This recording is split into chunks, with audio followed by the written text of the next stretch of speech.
ආත්ම ඇල්ලීම. මෙතන ඉතිරි කරනවා. මේ විදිහට හදාගත්ත ශ්‍රී රාම දිෂ්ටියට අදාළ හදාගත්ත තටු. මෙතන තියෙනවා ගැට හතේ කන්න යන උල. මේක බඳලා තින්නේ වක්මල. ඒක මේකේ සංසිද්ධිය තමයි. ඉතිගල්ලා ජපමන්ත්‍රයෙන් මේ මූල වෙවුනා. ඒකට ගැට හත තද කිරීම. ඊට පස්සේ අපිට උපකරණ ගන්න පුළුවන්. මේ දින්නේ කන්න උල ගැට හතේ. තේරෙන්නේ දැන් කර්ණමුණ්ඩේ ක්‍රමය යටතේ ප්‍රේතයන් ඇල්ලීම සම්බන්ධව තමයි මේ වීඩියෝ එක දැම්මේ. එතකොට මෙතනදී දැන් දිෂ්ටි ප්‍රාණ සිද්ධි ඔක්කොම කරලා ජීව මන්ත්‍රයේදී ප්‍රේතයන් ගෙන්නීමේ කොටස. එතකොට පැහැදිලිවම මේ වීඩියෝ එකේ මේ ඊතලෙන් ප්‍රතිපද ඊතලෙන් පෙන්වන තැන පේනවා.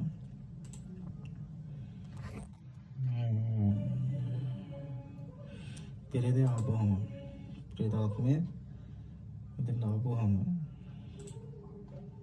මේ නූල වේවුලනවා මෙතන. පැහැදිලිවම මේ ඊතලකින් එක පෙන්වන්න කරලා දිනවා නූල වේවුලනවා. මේ කියන්නේ අපේ මන්ත්‍ර ජප කිරීම හේතුව මේකද වෙන්නේ ඒ ආශ්‍රය වෙන සීල් ප්‍රේතය විනිවසේ සහ අතුරුංගයේ සිටින සීල් ප්‍රේතයන් මෙතන අදලා ගැනීමක්. එතකොට මේ ක්‍රමය විලා කන්න නූලෙන් කර්ණමුණ්ඩි ක්‍රමය සඳහා ප්‍රේතයන් අස්පර ගැනීමේ ක්‍රමය. එතකොට මේකෙදී ඔයාලට පේනවා පැහැදිලිවම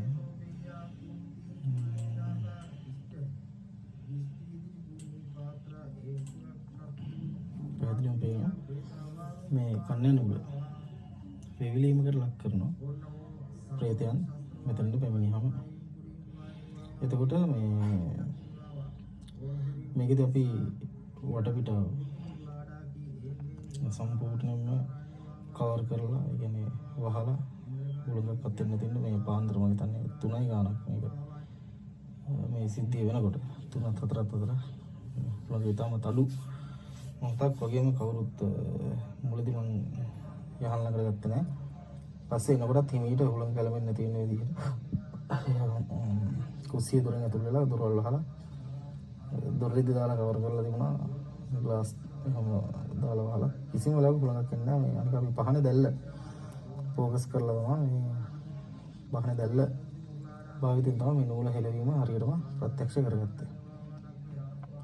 වලට පේන ඇති මේ රතු පාට මගේ හෙල්ලෙන දැන් රතු පාට වලල්ලක ලක්ම කරලා තියෙනවා.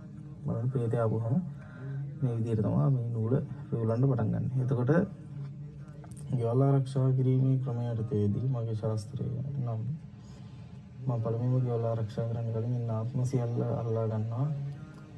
ඊට පස්සේ දිෂ්ටිවත් කරනවා. ඊට පස්සේ ආරක්ෂක නූල් දානවා. ඊට පස්සේ තමයි ගෙවල් ආරක්ෂාව සිදු කරන්නේ. දිෂ්ටි පිටමන් කිරීමෙන් පස්සේ ඉතින් සාර්ථක ගෙවල් ආරක්ෂාව කියන්නේ ඒකයි. ඉතින් ගොඩක් ලෙඩ රෝග හැදිච්ච අය ඉන්නවා.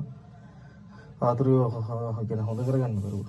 ගොඩක් තැන් වලට ගිහලා ඒ කියන්නේ පෙරේත තටු දීලා අයින් කරලා එහෙම කරන්න බෑ. අත්වශයෙන්ම මේක හරි කලාතුරකින් තමයි හැම දේවල් වෙන්නේ.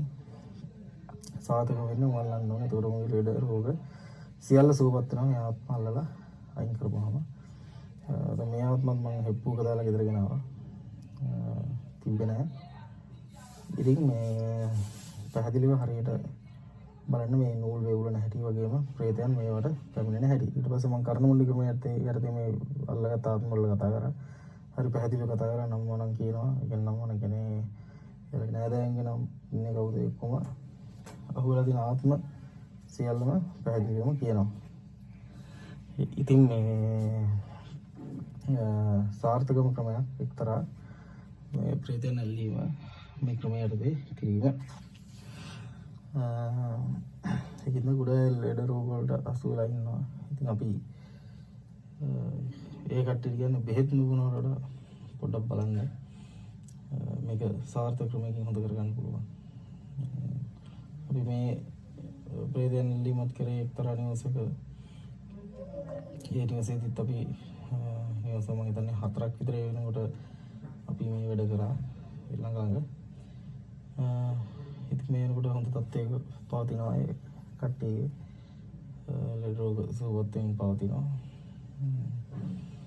බලන්න යම් දෙයක් තියෙනවා. ඉතින් මේවා පැහැදිලිව ගත්ත වීඩියෝ. තෙරුවන් සරණයි.